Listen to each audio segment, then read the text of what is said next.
Hey there, welcome to the Real Vets podcast. This is episode 5, I believe, and my name's Tyson. I'm a realtor, Air Force veteran, F-15 crew chief, it says right there. And we got Tony. Tony. Oh, yeah, you changed my name. So it's Tony Dayton. I'm a law officer with that. You thought I left that on there? I was messing with his name. I can edit everything on here. His total power. It was awesome. It took you a while. You saw it. It was pretty cool. Well, first off, let's get the episode started here. Please like and subscribe. It's really important to this channel in satisfying the almighty algorithm, whether it's on YouTube, Facebook, TikTok, whatever else. Please like and subscribe. I think I put them up here last time. There might be one here. There might be one there. Putting them all over the place. We are also, yeah, right. I'm going to put one on your forehead. You watch it. And boom, there it is on its forehead, just like that. That'll be fitting for how you started my name. Oh, yeah. You know what they say about big foreheads, right? But please like and subscribe. You can listen or watch us on YouTube, TikTok, Spotify, Pandora, iHeartRadio, Amazon. What else are we on? We're on Apple Podcasts. We are on a bunch of different ones, actually. They all syndicate out. It's really fun. Yeah, so please like and subscribe. I'm just rolling with this one today. Tony, how you doing? How you doing? I think I'm doing pretty well. As for the mortgage industry, it feels like business is picking up, and that's always good, right? So Yeah. staying busy, life is going well. Um, my kid's doing fast pitch. Oh my god, high school fast pitch is like just added like 3 nights a week to my schedule. So, yeah, I'm excited about that. Yeah. Yeah. Do you coach or ref it at all or anything like that? I used to coach for her. I coach an adult soft pitch team, slow pitch softball team. But so a lot of the girls that are on our high school team, I was actually their coach when we won like a championship. I got a cool picture back there in the background of us and the team. When we won a championship, and a bunch of those girls are actually on the high school team now, which is cool. But my daughter doesn't like me being coach, so I get to just be dad and watch and try to bite my tongue and just let her coaches correct her and do all that stuff. And I haven't been in here. You ever got kicked off the pitch yet? Huh? You ever gotten kicked out of the game yet? No. I haven't got kicked out of the game yet. No. My wife's gotten close. I think my wife would be that way. My wife, Yeah. she'll be the lady just yelling like crazy, and they'll be like, "Get her out of here! Get her out! You're out of here!" Oh God, yeah. Well, I've been having fun. Just it has picked up. Business has been picking up. I've been driving a lot of places, showing a lot of houses, talking to people about listing houses, and then sending people your way to talk to them about getting a loan. So it's been picking up. It's been nice, and I hope it keeps doing so. I'd like to stay busy. Yeah, but that brings us to our topic for today. And our topic today is manufactured homes and the VA loan program and some of the differences involved with manufactured homes versus stick-built homes. And we're going to dive into that here. And Tony, what do you think one of the biggest differences is between a manufactured home and a stick-built home? Well, I mean, the biggest difference is one's built in a factory and one's built on the lot. Yeah. I mean that's it's in the name, stick built on the property versus manufactured in the facility. and lots of different Like, things oh, come with that. Um, yeah, one's driven down the road in pieces and then assembled, and the other one's brought in smaller pieces and assembled. yeah, exactly. I think uh, I think perspective is probably another big difference. Like the way you Yeah, kind of look at it. I mean, it depends on your market or the area you're in. Like for our area around here, manufactured homes picked up quite a bit of value. So you can get a manufactured home set and on a piece of land for cheaper than it would be to buy a house. Right? yeah, You can do it. I've done it several times this year. Um, uh, it's but the thing about it to understand is that if the next 3 years says we're going to gain 15% in equity, you're going to gain 7.5. mm, Right. So, I mean, you're still going to gain equity and you're still going to pay down your mortgage. It's still a great thing. But mhm, I'm finding it's really that starting point. That starting point is what really makes it worth it because you could set a manufactured home if you get a land between 50 and 100 grand for between 275 to $300,000 or yeah. $350,000. You can set a manufactured home in places. Now you got to find the right land, but in places where you can't buy a home for under 400,000. I mean, you get your bang for your buck even with size of a square footage for your family doing it that way too. Yeah. So, I mean, you get a four bedroom double wide or even a triple wide, you're gonna pay less than you would for a stick built. And I mean they're beautiful now. The way they build them is beautiful. It's The completely walls are different still from how pretty they built thick. them 30 years ago. Oh yeah, like it's not Kid Rock just straight out the trailer like you see on his Oh, music video. there's the Just to old show like love. 70-80 single wide with aluminum wiring inside of it, and it looks like some guy just hook up his Bronco to it and drag it off somewhere else. You know what I mean? Right? I mean, they're definitely out there. And what's Yeah. crazy, and those are the ones when you think of it, when you think manufactured home, you think of that single wide, sitting in the park, beat to heck. That's kind of what you think of. Yeah, and I had someone ask me, and I was just like, "No, it's not an RV.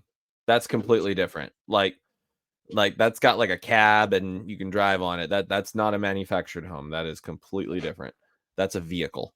And funny enough, manufactured homes, when they come in pieces, they come with VIN numbers because they're going down the road, and then when they get placed, you have the VIN number eliminated and have a title put on it, correct? Yeah. That's the title elimination process, and they Mhm. eliminate the title of the vehicle and make it attach it to real estate property, and it then becomes real property. Yeah. But in the guidelines, it says manufactured homes classified as real property or something like that. Like is the Yeah. title in the VA guidelines. Yeah. So Yeah. I mean, the VA is they're strict about it, but they're also one of the most forgiving loan types when it comes to manufactured homes. Um, I think one of the highlights, one of the things we need to highlight here would be June 15th, 1976 or newer, right? yep, Yeah, that's when HUD started. yep. That's when HUD started. That's when the IBTS reports and the thing that all the people in the business get confused, I think, between the HUD tags and the data plate. Um, a lot of people, when I say data plate, they're looking at the HUD tags on the outside, like that's the data plate. I'm like, no, that's the HUD tag. The one on the inside that is a piece of paper, they call that a data plate. It's I don't know. usually on manufactured homes, it's like, isn't it like inside of a cabinet or something like that? Yeah, water heater cabinet somewhere in there. It's basically the wind dynamics of the property, or basically the wind dynamics of how much wind it can withstand. Gotcha. Gotcha. Um, And one thing to note about these things is they're built in a factory, but I mean they're built in a way that they're so structural that they can go down the road in pieces mhm. and not fall apart.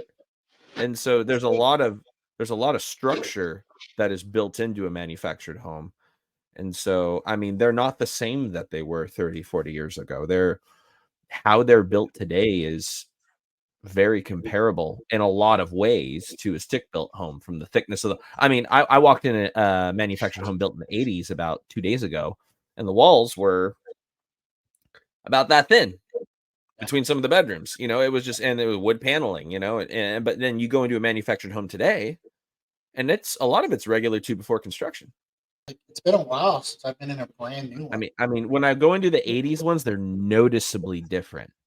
Yeah. The thinness of the walls is noticeably different. It looks like they went to Home Depot and got that really cheap thin stock and built a wall out of it and threw quarter-inch sheetrock on it and called it a day. I Yeah. mean, it looks like that. But then you go into a brand new one and you're just like, oh wow, are those quartz countertops? Are those regular size walls? Is this a triple wide? Right. There are some triple wides I Let's walk go. into them. Yeah. I mean, there's some of them I walk into and I'm like, oh crap, this is a manufactured home. I didn't realize it from the outside. There's a lot of those. And just to be clear, there are also modular homes, which are different than manufactured homes, but in the eyes of loans, they're classed as stick-built homes. So I believe they come in smaller pieces, but they're still all assembled on the property. Yeah. So, but they fall under the regular loan type of a stick-built home. Yeah, I think if you're going to buy a manufactured home, here's what you need to know. When you're looking at them, the first things you need to be looking at, I mean, obviously you want to look for that HUD tag on the outside, the data on the inside. Check and make sure they're there, right? Because if they're not there, it's a heck of a lot cheaper to get it at the beginning of the transaction than rushing to get it at the end. The next thing to look out for on manufactured homes that can cause a lot of headache would be attachments to the home, right? Porches. Oh yeah, I mean, if there's an addition on decks. that thing, you better get real nervous if there's an addition, because if that addition wasn't approved by L&I and it's attached to the property, that loan ain't closing. Yeah, I mean that's another big difference between manufactured homes and stick built. They are governed by L&I in regards to adding on porches, decks, anything like that, anything attached. Now you can have a deck, but it has to be self-supporting. It has to be standing on its own. It cannot be attached like to the home. Like it can't be bolted onto the home. Haven't you literally detached a deck on one of our deals? I think we did. I think we had a guy had to detach a deck and then have the engineer come out and certify the foundation again. Yeah. I feel like we had to do that. Yeah, so if you want to make any major modifications to a manufactured home, you have to get a hold of L&I and get a permit to do so. And you need to keep a hold of that, because if you didn't get a permit and you modified it, that loan ain't going through. You got the roof, you got the any of the heating elements, right? There's probably some plumbing and stuff. I actually just recently went over. It's like a month and a half ago. I just went over the list again, but I wasn't prepared to name them all off. I think right now there is a list. You can go on L&I's website how to repair your manufactured home or permits for a manufactured home, and it's pretty easy to find. It's got everything. If you repair this, you have to contact L&I, pre-permit, all that stuff. I think the last thing to touch on was being how VA will allow. Doesn't matter how many times it's moved. Yeah, you can actually a home that's been at one property and then sold, and someone comes and takes it back apart and moves it and reassembles it on another property. The VA is, I believe, the only loan type that will let you get a loan on that. Yeah. And we've done it, you and me. We've done them. And besides the fact that it's been moved, there wasn't really much of a difference in the loan. I didn't feel like. I mean, there might have been on your end, but on my end, there wasn't. There's 3 inspections in the guidelines. You got to make sure the roof's still sealed. The plumbing and electrical all have to be permitted. There might be I think we've done 2 or 3 of them where the manufactured home has been moved. Yeah. But I really. Okay. Yeah, moving the man home twice and getting those inspections done. I mean, VA is very lenient for that. And it does make it kind of nice, I mean, to have the ability to buy those move twice homes actually kind of gives the veteran an opportunity to find a home at a discount. Yeah, because any home that's been moved is going to be cheaper than a home that's on its original placement. But that brings up another question is um one of the biggest difference between a VA loan on a stick built and a VA loan on a manufactured home is the rate is different Yeah, usually, right? yeah. So every lender that I've worked with, and I mean, I've worked with as a broker, I work with a lot of them, right?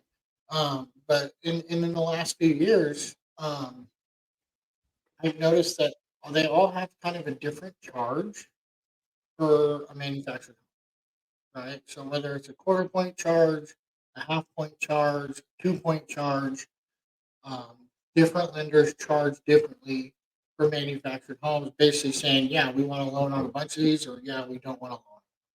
Basically, Right.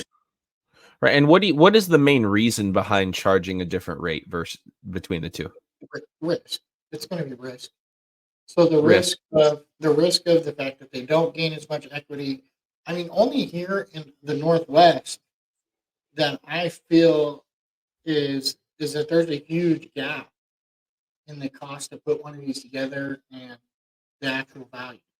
Right in the Midwest, I don't feel it's quite the same.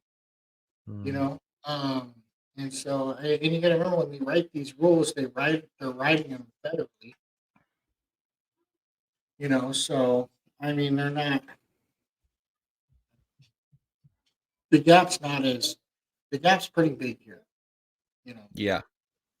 Yeah, I mean, you've got site set up, you've got if it's not in town, you've got well, you've got septic. Um, if you're of course if you're building and you're putting all that in, yeah, you and I have think we all of talked that. about that in an earlier episode, didn't we? Yeah, Did we? yeah, yeah. If you want to know more about building with a manufactured home, go watch our other episodes. That's what they're there for. Please watch the other episodes. We need more views. Like and subscribe. Like and subscribe. Anyways, Like and subscribe. um What's gosh, so next? what else is there to talk about on manufactured homes? I mean, I find them fascinating and really easy to like. One thing I will say about a manufactured home in regards to building is you get more of a timeline to put a manufactured home in than you do a stick built where you're waiting for it to get built. You kind of can judge the timeline a little more based off the availability of the home. I can put out. I'm still on the hunt for as a broker. Um, a hard money lender that will loan on rural manufactured homes as an investor. So Like for somebody to buy it, fix up the home and the barn, and then put it on the market as like yeah, a out in the country homestead. or do a land loan package or land home package for it too Yeah, on an investor, right? So I can do it as an investment property, but I want like a private money, hard money uh, yeah, lender to be able to just hey, yep, here's your 250,000, and we'll buy off the land, and you can go get the man home and do the draws for the site prep, and away you go. Uh, hmm if there's anybody interested in doing that, I'll definitely coach whoever wants to be coach and talk numbers and market, and I get all excited about it. I'm as passionate as I can see is the look on your face right now.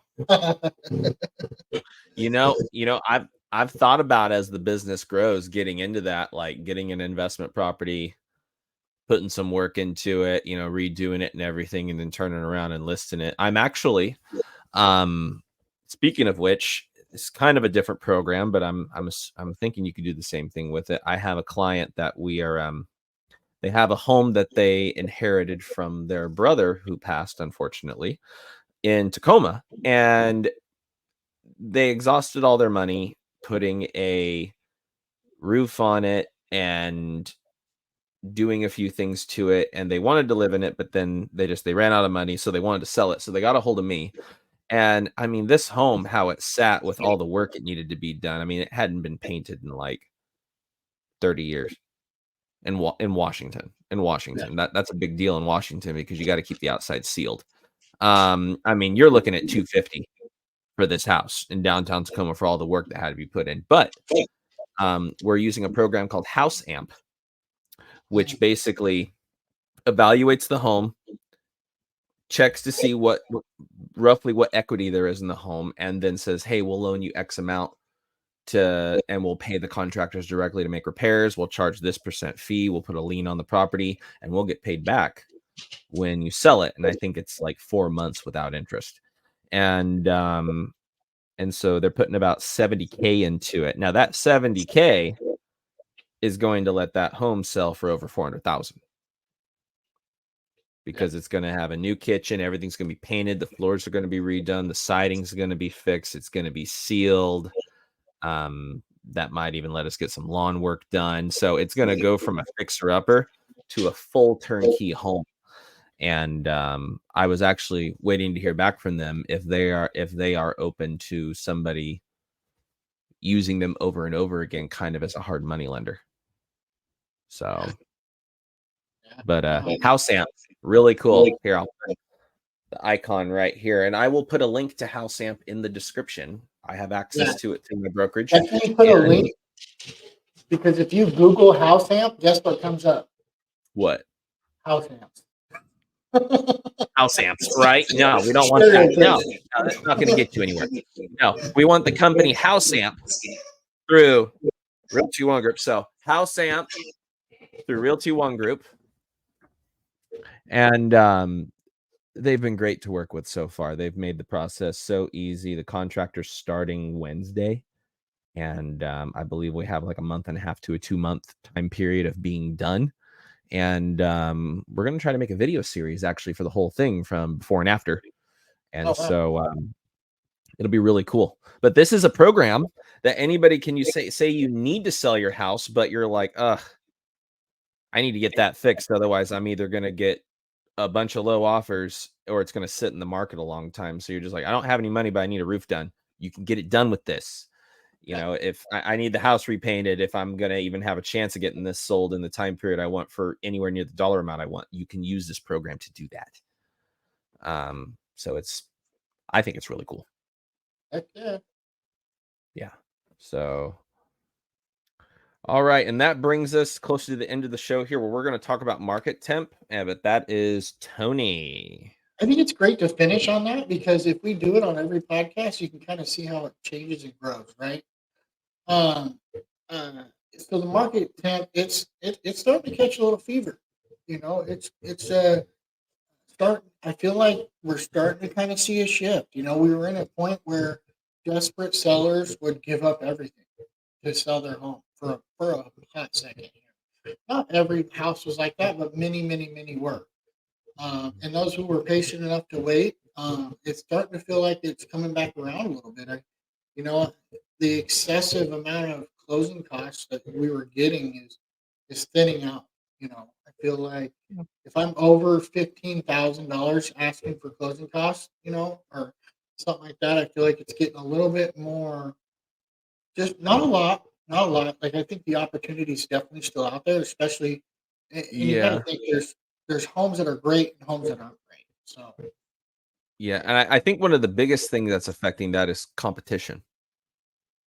When you don't have any competition and you're the only one putting an offer in, you have the opportunity to ask for those things. But the moment there is another person on the other side and you're playing poker and you have no idea what hand they're playing, it makes you second guess. How am I going to go about this? Am I going to offer asking and then ask for closing costs? Or am I going to go over asking by the closing costs I need to close this loan? yeah, to finance them in, basically.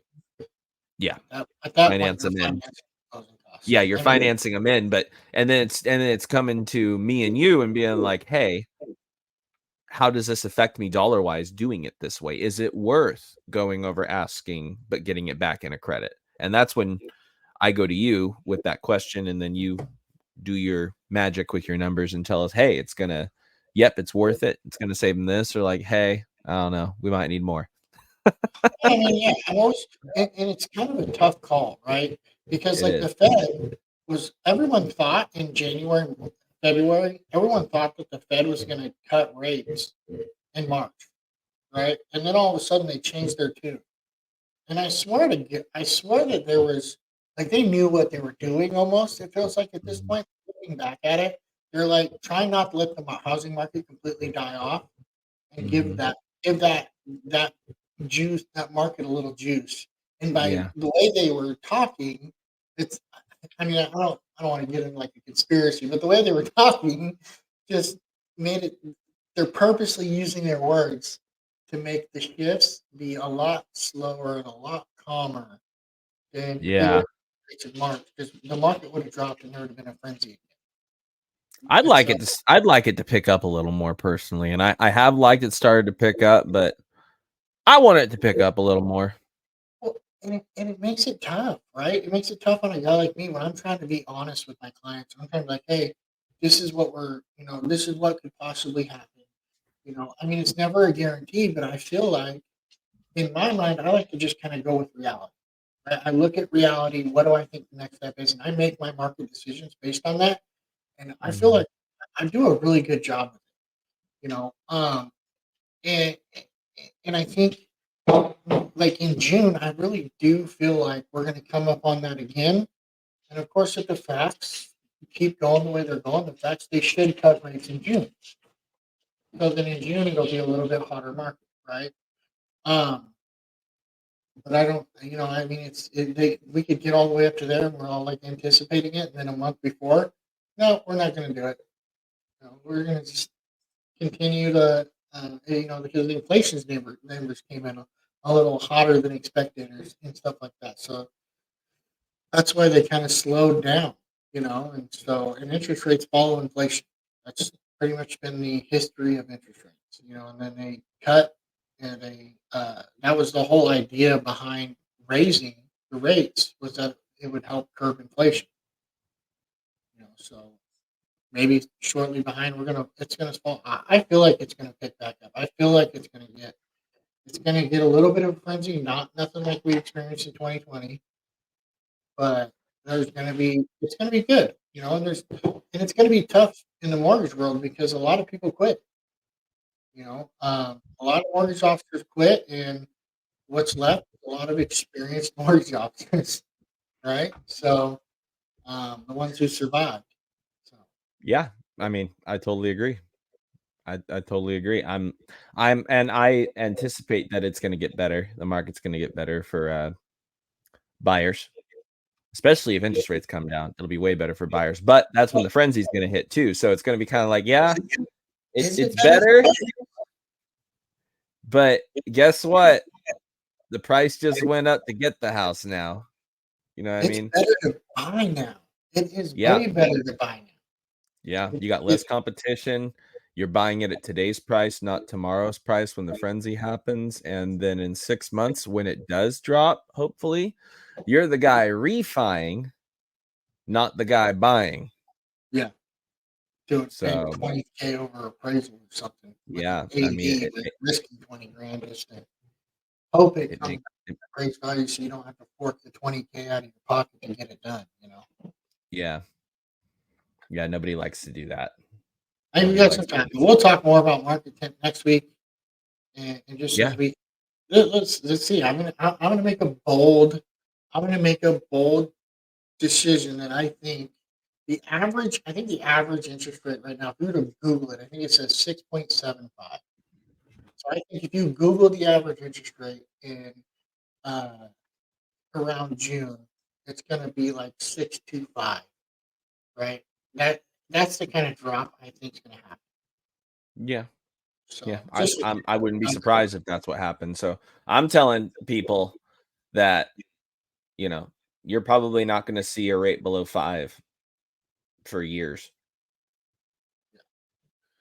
That people that are it, looking for 4s, I don't think it's gonna happen. it'll be advertised there. I mean, they're advertising 4.99 right now in some places. Mhm. I've seen it. But Yeah.